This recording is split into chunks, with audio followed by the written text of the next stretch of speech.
Welcome back to the BookEnds YouTube channel. I'm James McGowan. I'm Jessica Faust. We are literary agents who have taken our popular blog to YouTube to discuss all things publishing. And today we're doing a little trip down memory lane. Jessica has been very excited about this idea. In fact, she put the idea in our Airtable for YouTube videos and said, I'm very excited about this idea. I think I like talking about some of the ways we used to do it when we first opened our doors, mostly because it shocks you so much. Yeah, a lot of it shocks me when you think about like how efficient the internet has made publishing, and yet still how inefficient it could be. But I just think I could not imagine doing some of the basic stuff you used. I wouldn't. Okay, well let's go through it. So what we've decided to do is pick 5 basic things that we do in publishing now as part of our job. And Jessica's gonna talk about what it was like when BookEnds first started, and you probably know a lot of it, but I'll give you a sense of what it's like now. And you can be just as shocked as I am. You can cry at the thought of it, like I would. But we're gonna start with queries and submissions because that's really the one. That's the one that gets me when I think about all of the shelves in the BookEnds office and how they used to be filled with boxes and large envelopes filled with manuscripts. It makes me want to cry. It was such an arduous process, right? So now we use Query Manager. People cut and paste it into a form. Beautiful. They hit send. We have a pull down list of our replies. We hit send and it's done, right? I can't believe how much work this used to be. And money. So much money. I mean, granted, postage has gone up quite a bit in 20 plus years, but the paper, the envelopes, people would, and then also keep in mind, not everybody even had a personal computer. So some were using typewriters, and sometimes we'd get handwritten query letters. They'd come in the number 10 envelope with the self-addressed stamped envelope folded inside, because in order to get a reply, you had to send a self-addressed stamped envelope. We didn't pay to send those back for your query letter. So if you didn't want to reply, you just sent it and assumed it got thrown away if you didn't hear back. And then we would send a letter, but the rejections were one thing. But when I think how we would send a letter requesting that you send the partial of your manuscript, and then you would print out your whatever 3 chapters, or go to the printer and have copies made, and your query letter again, and your synopsis, and then you'd put it in a bigger envelope and mail it to us. Oh. And then we'd read it. And then if we wanted the full manuscript, we'd use your self-addressed envelope to mail it back to you. But there was no other way. There was no other way. And it's so funny to think about. And I always talk about the story of Ellery Adams, because I remember when I got her query letter, I requested the partial and I loved it. And I requested the full manuscript and I loved it, but I felt it needed some changes before I could offer representation. So I snail mailed it all back to her. Oh and my then gosh. She did the edits and snail mailed it all. I was like, this is crazy now.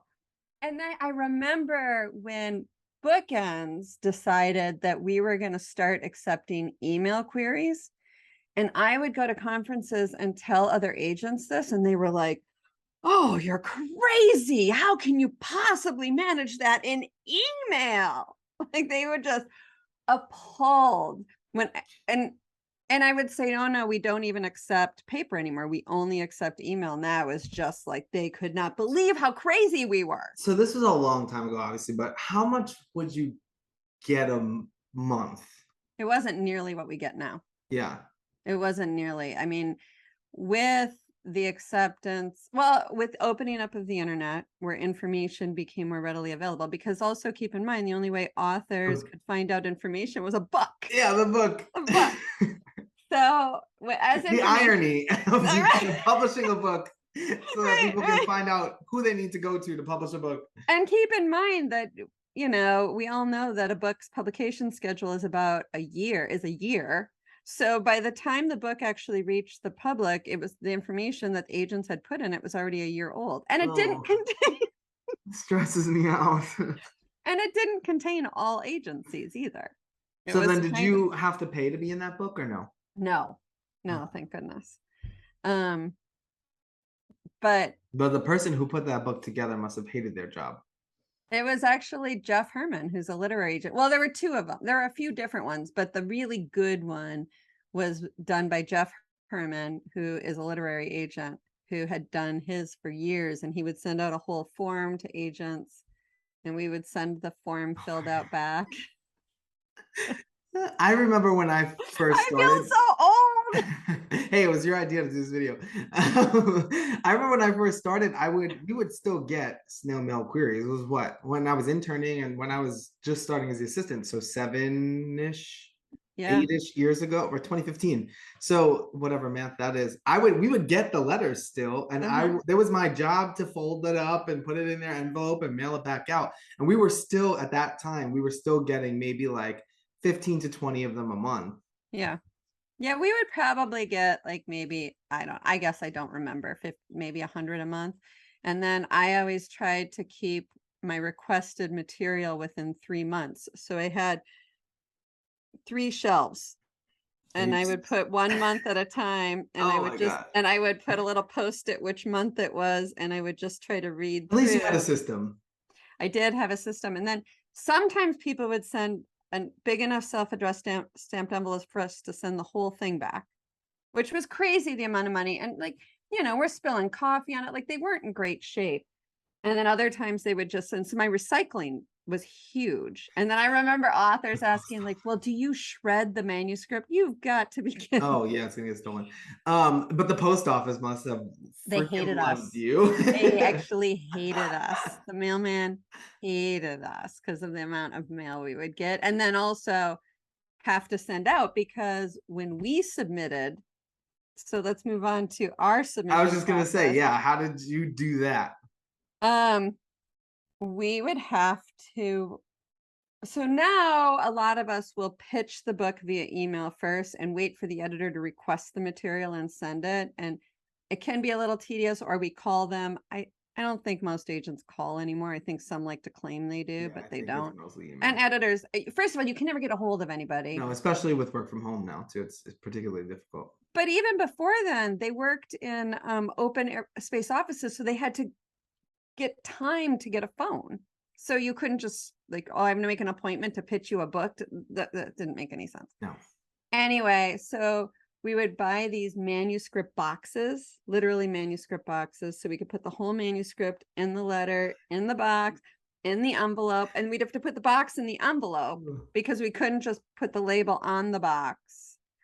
And then we'd have to haul the whole stack that was like this big to the post office. Would you send the whole manuscript? Yeah, you would send the whole manuscript. Yeah, well, And it cost a fortune. Yeah.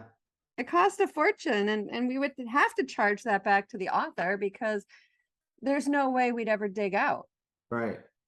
Otherwise. Yeah, I mean, and when So submitting a book costs $200. Yeah. Yeah. Just to submit it. And that So doesn't. then how would you get an offer? Would you get an offer by mail? No, you'd get an offer. No, that would be funny. No, you'd get a phone call. Okay. But there was no email, or not everybody had email. You still get that sometimes. Yeah, not so much anymore. But yeah, you would get the sort of surprise phone call, which was fun. I do kind of miss the surprise. I like the phone call. I remember I've gotten a couple, and they are fun. They're so fun. And I miss calling authors to offer representation. Now everybody sort of emails ahead of time and can we make an appointment? Would like to talk to you. And I loved the author picking up the phone and you introducing themselves and the dead silence. I just miss that. So I miss that. It's sort of like mailing a gift to somebody versus giving it to them in person. Like you miss that immediacy of watching them open it. So I do miss that. So yeah, we would submit it to editors that way, and then they would send back the whole manuscript. Oh, really? Rejection letter. Could you imagine like the bags that you were an editor, so you used to carry bags of manuscripts home and read them and. Oh, yeah, most editors carried 2 bags. You had your regular bag, and then you had your bag of manuscripts to read on your commute or at home. Wow. So if you got an offer, was all of the negotiating done over the phone? Yeah. Oh, okay. So you would And it call would with be, your counters. yeah, you would, yeah, so they would call and make the offer, you'd call the author, you'd call them back to make the counter, they would talk to their people, they would call you back, you'd I do play kind of phone. love that. Yeah, I mean, that is part of the old school thing that I do kind of miss. There was something about you miss that when you don't negotiate in person or on the phone. I do think there's a nuance that's missed and a connection Oh, that's missed that, I mean, you've done a few negotiations over the phone, so you know that, and I used to actually sort of require it, but times have changed so much that a lot of editors and yeah. agents just won't get I on the also phone. think the workloads have changed so much too, the way people are so busy that it's just easier to send an email. Yeah. Yeah, I've negotiated a couple offers over the phone. Yeah, it's It's fun. never not terrifying though, ever. Yeah. Well, I think negotiations are always a little bit terrifying. Yeah, that's true. So So with contracts, right now we get a file of the contract, we use word track changes and we send that back. Did you actually handwrite your red line of a contract? no, you know what I would have to do when I was an editor, whether it was my contract or my boss's contract, I had to take this yellow legal size paper that was the contract deal memo, and I'd have to put it in the typewriter and type it. Oh boy. But even Yeah. to redline, like when you were negotiating one? Mhm. Because I think Yeah. So about, no offense, I think about your handwriting, and I think not everybody would be able to read it. It took some time to decipher the code. my iPad can do it just fine. Right, well, yeah. Well, your iPad's smarter than I was at first, so. Um, I would, when I redline it, so we would get, and that was the other thing, they would snail mail the printed contracts to us. And multiple copies, because you used to have to sign one for the author, one for the agent, one for the publisher. Right, which is crazy. So they would snail mail like 4 copies to us. We would take one copy, go through it and do all of our negotiations, and then eventually throw them all away till we Because could you get the have to final update it. copy, which is What a ridiculous. waste. So yeah, we would get the one copy, but we didn't have scanners and we didn't want to mail them back. So typically we would write up all of our notes in an email, including like, paragraph 5, line 3, cross out from. Which is, I just still do that sometimes. I'm not gonna lie. Yeah. Yeah, no, we still do that via email now. But yeah, so we would, how did we do that? Because we didn't mail back the contract with our edits on it. We must have written a letter and sent the letter back. I remember emailing, but I don't remember specifically how we did it before everybody had emailed. We might have called them Huh, and gone through it with the contracts person. We did a lot of phone calls. that makes sense. Upfront negotiations were a phone call with the editor, and then when we were doing the specific contract, we would get on the phone with the contracts people and do it that way. That makes sense. Yeah. That sounds awful. Yeah, it That sounds really like a does, doesn't dry it? conversation. It was awful. It was awful. Well, I think another thing that has been made super easy by the internet is connection and learning and mentorship in publishing. So I guess how did that work pre-Zoom? It didn't exist. Yeah. I mean, I've said this to you all a lot, that I'm envious of the relationships you have with agents outside of BookEnds, because that's not something I experienced.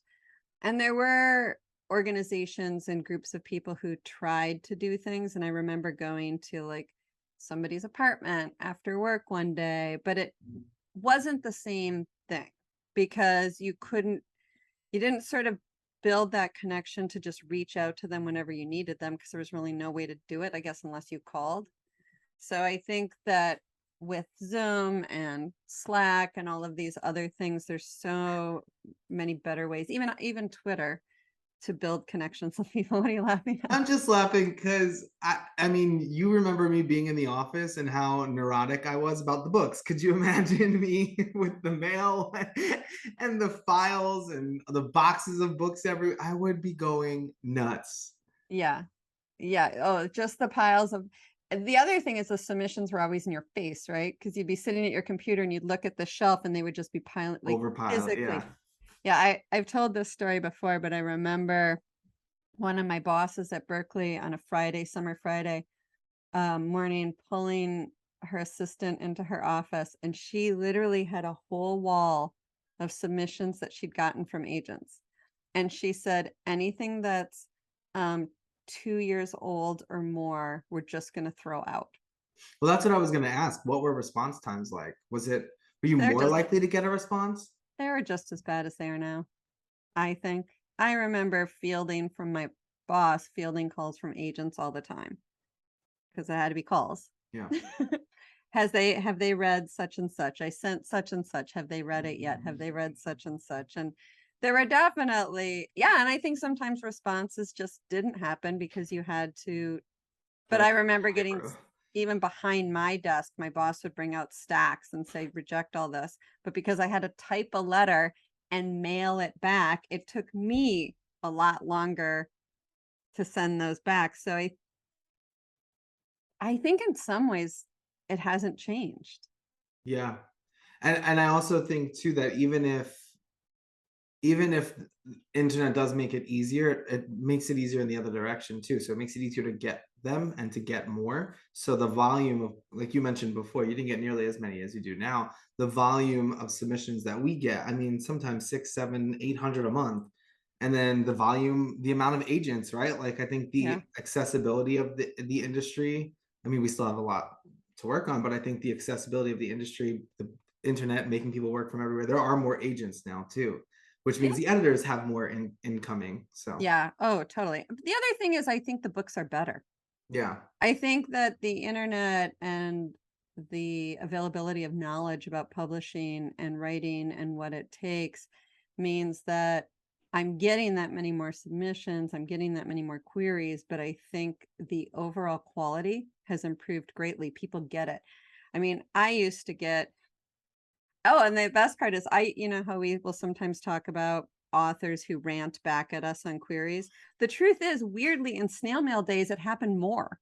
They would snail mail back their rant, or sometimes call. Sometimes they would call. But I feel like it used to happen more because there wasn't the community and the knowledge base that there is now, so people have a better understanding. But also there's a level of distance too, right? Like I can't just go on Twitter and find you. Yeah. I have to mail something back, or you have to call me. I can not answer your call. Like I think there's a level of like, not anonymity, but there is a level of behind the curtain for an author to doing everything snail mail or via the phone. Yeah, no, I think you're probably right there. Definitely. Emboldened people. Well, this was fun. This stressed me out, but it was fun. The stories always stress me out. It really kind of shocks me that we were able to function that way. Well, you think about how like just the money part alone really does irk me because it's so expensive. But keep in mind too, like when we opened our doors, we had a website, but not all agencies did. So just the fact that those authors found out we existed was a miracle. Was pretty amazing. Yeah. Thank you, Jeff Herman, for the book. Thank you, Jeff Herman. And a lot of writers, we reached out and sent press releases to a lot of writers organizations. So romance writers, mystery writers. And that's another reason why writers conferences were so useful and so plentiful too, right? Like that connection was important just to get your name out there and build your brand. Yeah, no, absolutely. We didn't have YouTube. We did not have YouTube. I thank YouTube. Well, this was fun. Thank you for all of the behind the scenes looks at what publishing used to be like. I'm going to get my cane and hobble away now. Again, this was your idea. So, well, we hope you enjoyed this one. A little less publishing knowledgeful, more reminiscing and fun. So I hope you enjoyed the video. Don't forget to like and subscribe. We will be back here next week with a new video. See you later. Bye-bye.